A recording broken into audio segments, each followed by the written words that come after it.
So I have a few small questions for you guys. How is this possible? What's the explanation behind this? What about this? Can you explain this? Where did that come from, and how was it hidden this entire time? Can anyone explain any of this? Well, today, I think I'll try to.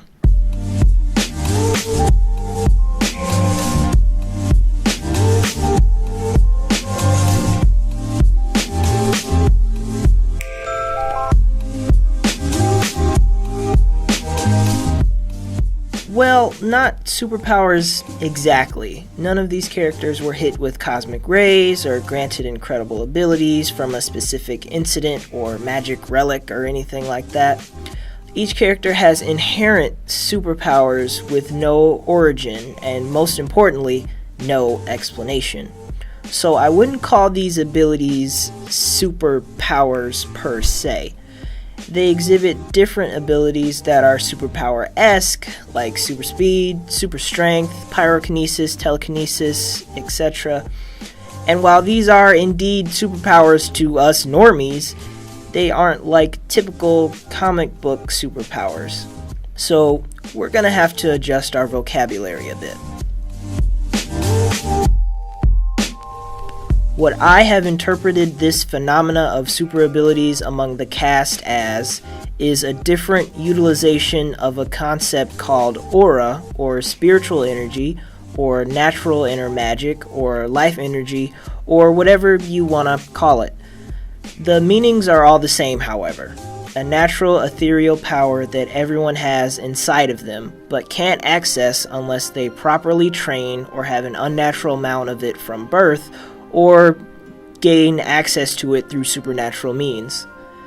If you're unfamiliar with the concept, it's the stuff that makes up the bright beams in Dragon Ball Z so the characters can use them to blow each other up. But there's more to it than that in the Sonic series. As stated before, there's many different displays of powers. Characters that shouldn't be able to fly can fly anyway. Fire comes out of nowhere but doesn't hurt the person creating it. Double jumps and homing attacks, for Christ's sake, are superpowers when you think about it. Not all of it is about shooting giant lasers at people like Dragon Ball Z. Instead, I want to look at it in a more detailed, exhaustive way.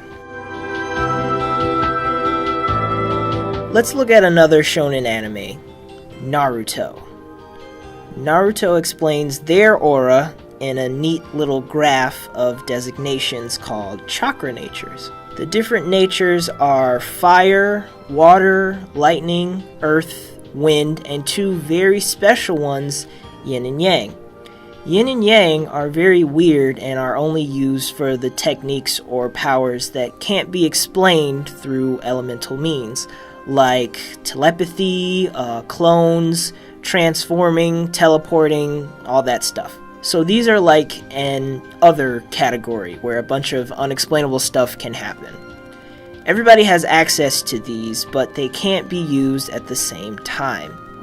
All characters have access to all of these natures. The tricky part is manifesting or actually using them in real life. That requires external supernatural means, an unnatural amount of chakra at birth, or the most common way, good old training.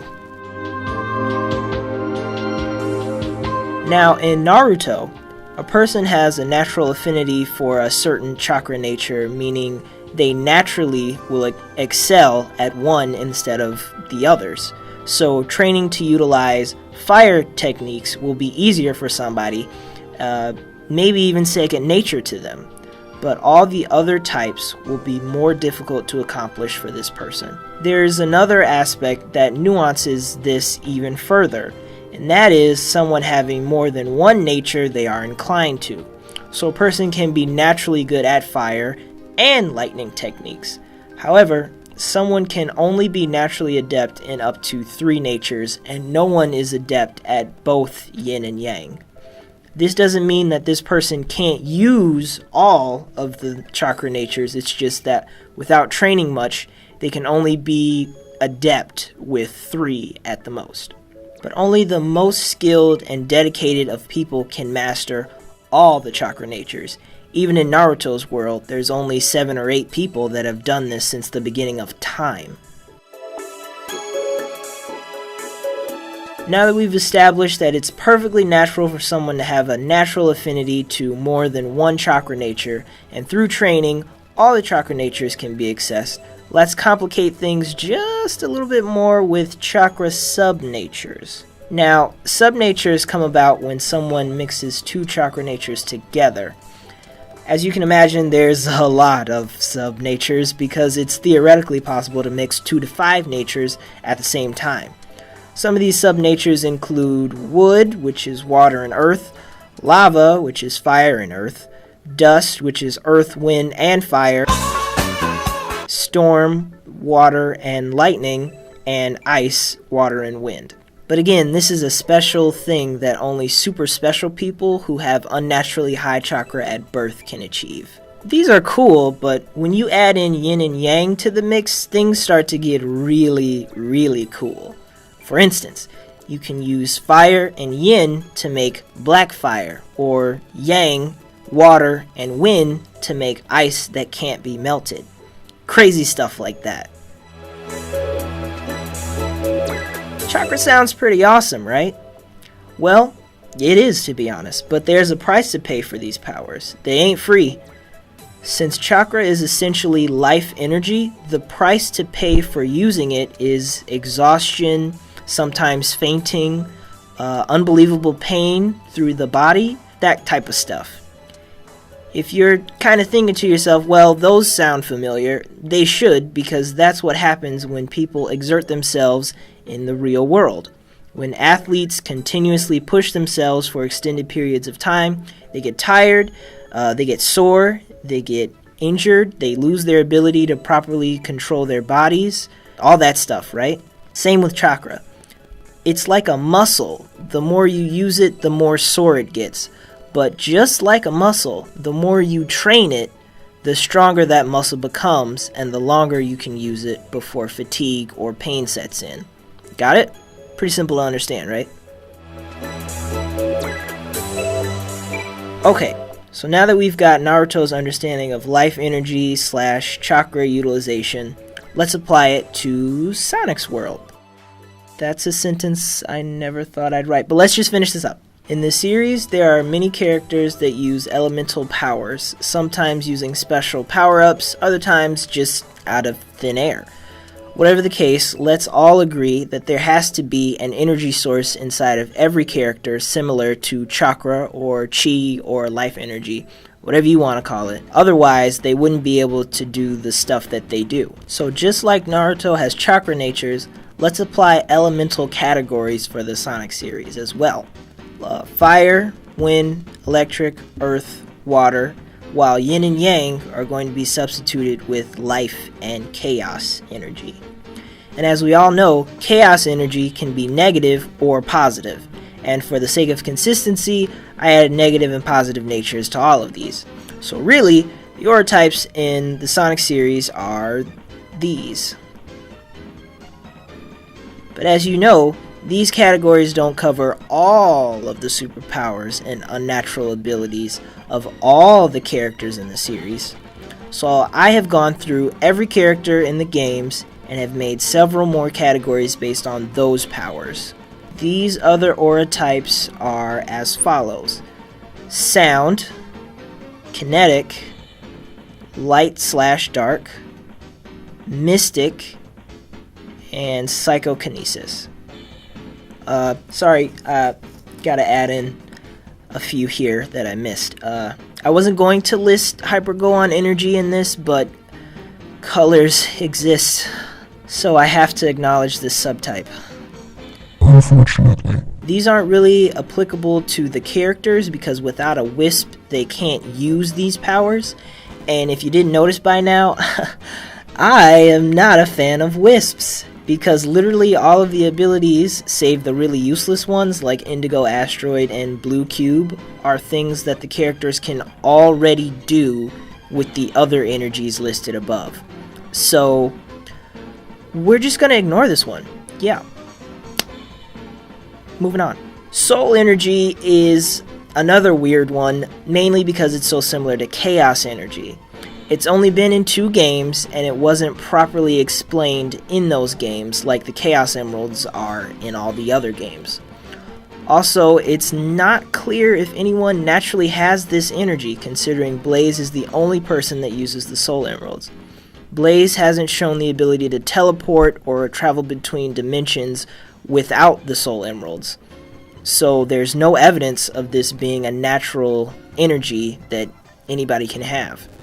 So I'm withholding judgment on this one until we get more information about it, which most likely isn't going to happen, so ignore this one too. This is similar to the more simplistic Dragon Ball Z ki concepts. If a character is good or channeling good vibes through their attacks, the energy they use will be positive. Conversely, if the character is bad or is channeling bad vibes through their attacks, the energy they use will be positive.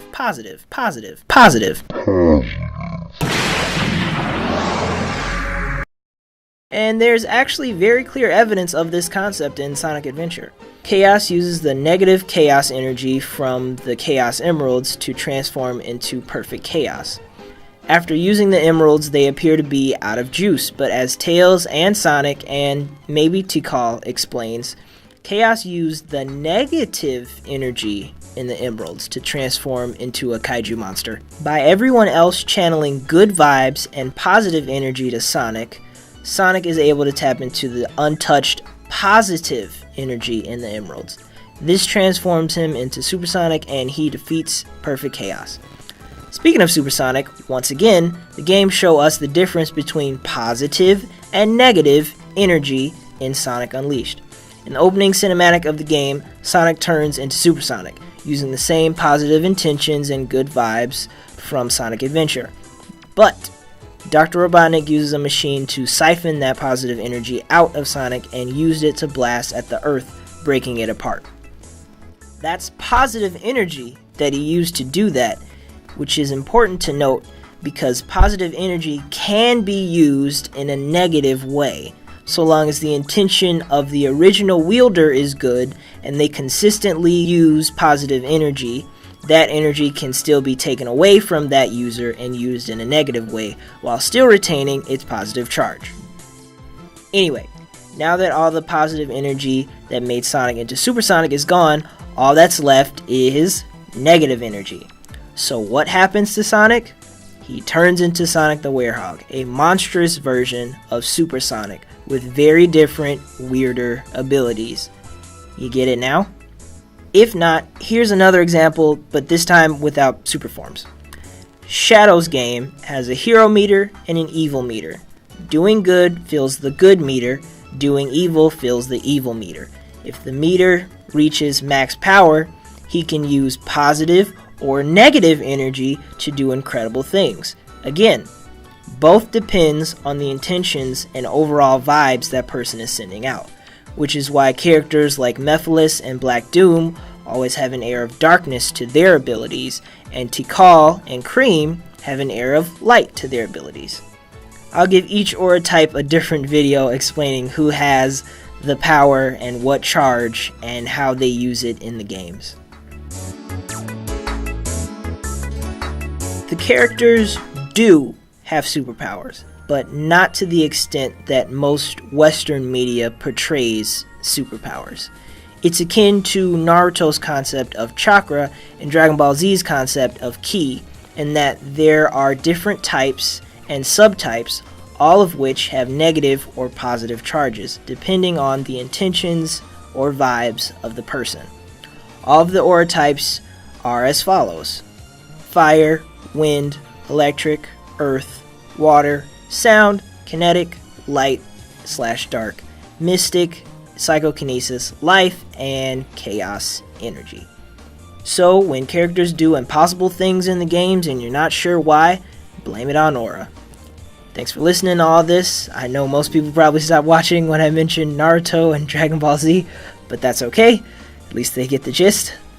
See you next video, where I struggle to explain the different aura types and why some are freaking awesome and others are kinda meh. So, thanks for watching. I guess I'll see you next video.